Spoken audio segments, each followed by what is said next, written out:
Mindclubin ja vastaavan tyyliset kokoontumiset on hirveän tärkeitä. Mindclub tuntuu oikein hyvältä ja mielenkiintoiselta verkostoitumistapahtumalta ja ehdottomasti kannattaa lähteä tänne. Kyllä se business aina tehdään face to face loppupeleissä. Meillä on tänään Mindclubissa Jyri Engeström vieraana. Jyri, sulla on Jaiku nyt jossain siellä takana. Keskeiset kokemukset Jaikun kehittämisestä ja työskentelystä?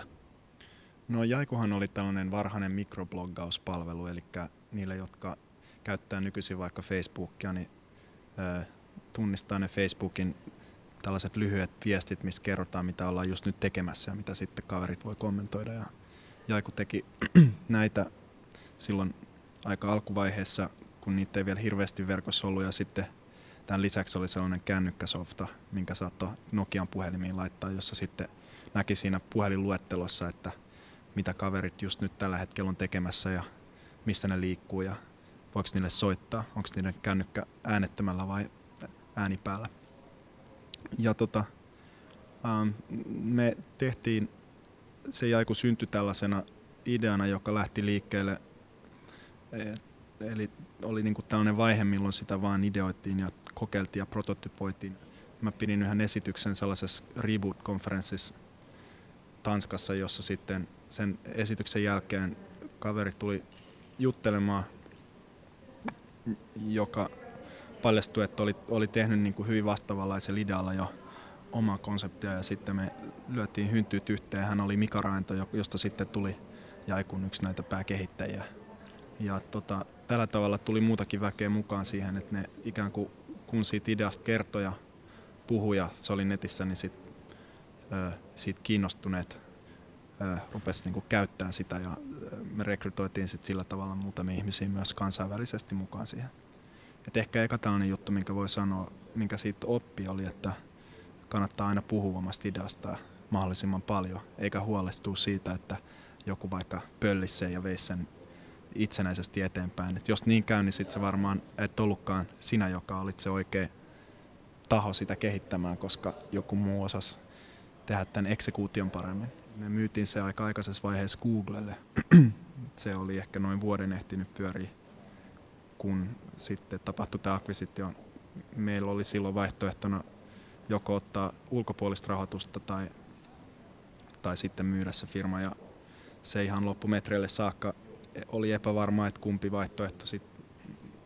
Se oli aika niin kuin nopan heittoa melkein, että nyt kävi näin, mutta jos maailma olisi ollut pikkasen eri asennossa tai eri aikatauluilla mennyt nämä eri tahot eteenpäin, niin siinä olisi voinut käydä toisenkin. Ja sen jälkeen sitten se on ollut siellä Googlella. Siellä on tehty sitten Jaikun pohjalta uusi tuote, sellainen Google Latitude. Mitkä ovat sosiaalisen median uudet tuulet tänään? No, nämä uudet tuulet sosiaalisessa mediassa, niitä on tietysti monia, mutta kyllä sieltä niin kuin läpi lyönyt tämä tällainen reaaliaikainen webi, mistä paljon puhutaan, mikä liittyy siihen, että siinä missä ehkä muutama vuosi sitten koettiin vallankumouksellisiksi nämä weblogit, missä ihmiset kirjoitteli näitä lyhyitä artikkeleita ja teki sitä ehkä päivittäin, niin siinä oli sellainen kuitenkin 24 tunnin, että muistan, jos mä itse laitoin verkkoon, kirjoitin blogikirjoituksen, niin yleensä yön yli sai odottaa, että näki kommentteja siihen. Nykyisin just esimerkiksi Suomessa käytetään paljon Facebookia, niin mä nyt käytän sitä esimerkkinä, vaikka toki niitä palveluita on valtavan useat muitakin, niin niihin viesteihin ne viestit on muuttunut paljon lyhyemmiksi. Yleensä ne on tekstiviestimittaisia ja sitten niihin myöskin kommentoidaan melkein heti paikalla. Ja tätä varten on sitten myös verkossa niinku kehittymässä uutta teknistä infrastruktuuria, joka on tarkoituksenmukaisempaa tuollaiseen reaaliaikaisen tiedon lähettämiseen esimerkiksi ihmisten kännyköihin. Ja tämä on nyt sellainen tärkeä uusi niin kuin tällä hetkellä kasvava trendi. Okei, miten sä näkisit tämän merkityksen yrityksen käyttöön? No yritykselle siinä on ehkä tärkeimpänä tämä asiakaspalveluelementti. Toki tietysti myös yrityksen sisäinen viestintä ja työntekijöiden ja johdon välinen keskustelu on sellaisia, mihin näitä työkaluja voi käyttää. asiakaspalvelupuolella nimenomaan tämä, että pyritään niin kuin jollain tavalla itse aktiivisesti olemaan verkossa näissä palveluissa ja sitten reagoidaan, että se ei ole pelkkää sellaista tuputtamista, missä lähetetään markkinointiviestejä, vaikkapa sinänsä hyviä ideoita, mitä monet käyttää, vaikka on kilpailuita tai ihan vaan tuotejulkaisua ja tällaisia tai tarjouksia, mutta näiden lisäksi niin se avain ehkä kuitenkin on tällainen keskustelu, eli sitä, että kuunnellaan sitä, mitä asiakkaat itse asiassa yrityksestä sanoo, näitä viestimiä käyttää, ja sitten pyritään vastaamaan niihin kommentteihin ja auttamaan oikeasti ihmisiä. Mitä mieltä olet Mindclubista? No mun mielestä se on tosi tärkeä tilaisuus sen takia, että ihan avainasemassa mun mielestä mä oon nyt ehkä viimeiset pari vuotta enemmän asunut Suomen ulkopuolella lähinnä tuolla Piilaaksossa, niin, joka on siis täynnä tällaisia tilaisuuksia. Joka päivä on useita, voi olla kymmeniäkin.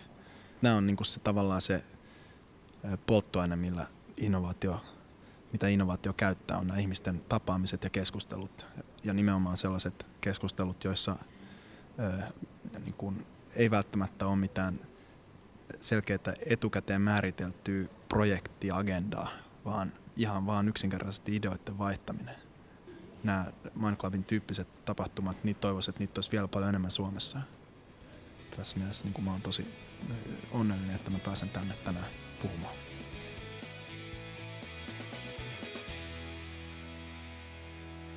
Kalle, hur skulle du beskriva ert företag med några korta meningar?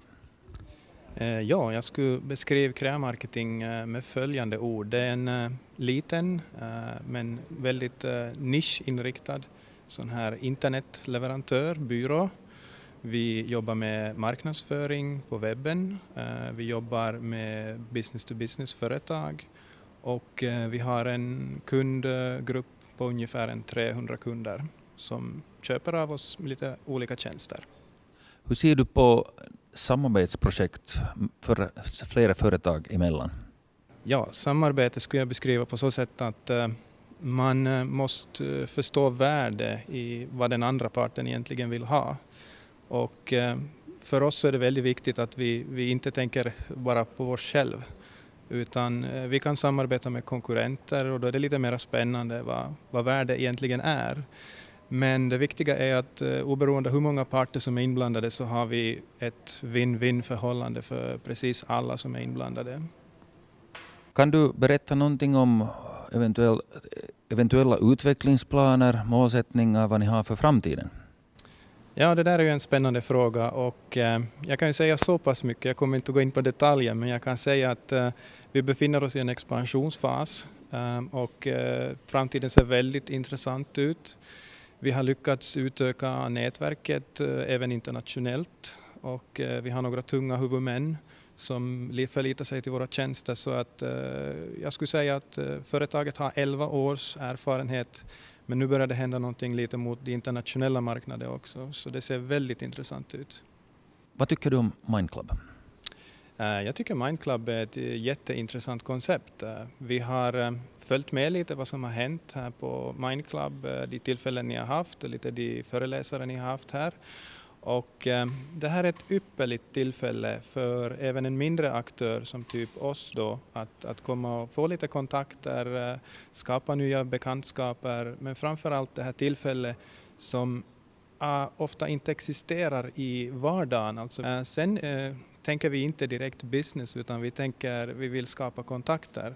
Och här kommer Mindclub in som ett ypperligt tillfälle för en liten aktör att skapa kontakter i sitt nätverk. Hitta samarbetspartners, hitta eventuellt leverantörer, återförsäljare. Ja, det kan bli ganska intressanta nya konstellationer av en sån här tillfälle. Så Mindclub är en supergrej.